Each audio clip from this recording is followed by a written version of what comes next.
Last February 19, ang balay sa aton presidente sa Malaya, si Pres Rod Pacquiao, balang ginasiling hindi tagid maiwasan kis may mga katabo sa aton kabuhi nga amo na kumbaga pa unexpected gid nga matabo nga nasunog ang balay nila ni Rod.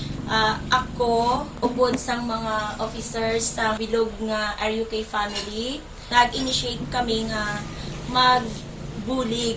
So pinaagi sa aton balang alay kapwa sa RUK, ginahimo tayo na siya, hindi lang na siya para sa may namatyan or kung ano man, kundi bisan para sini ang natabo, kay tiini siya sakit-sakit man ini siya nang ginasiling bala nila nga mas may pa makawatan ka, hindi lang gid masunugan kay wala gid bilin. So nasaksihan gid namon kung anong natabo sa panimalay nila ni Pres Rod.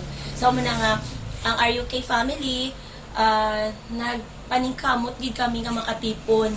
So bisan sa ginagmay lang nga mga amount ngay na pag natipon press na ano man naton siya, nabuo man naton. So ang total cash na natipon naton 11,175 pesos from Liwanay chapter, Rizal 3 chapter, Rangay 5, San Vicente, San Jose, Usan, Malaya, Kabuling, Lamba, Derilon, Reyes, Yangko, El Nonok, Rizal Pob, and Benitez.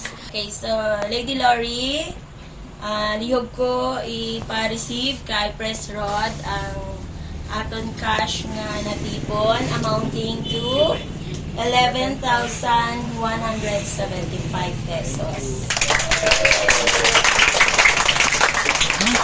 So in behalf sang Pacquiao family, ako na ko gid nga pagpasalamat sa Banga chapter, headed sa aton nga RUK Lady Risa, kag sa mga membro, kag sa mga opisyalis, kag sa tanan nga mga presidente sang RUK family, madamo gid nga salamat sa inyo. Na-touch gid ako sa inyo din himo para sa amon, para sa akong pamilya. Madamo gid nga salamat.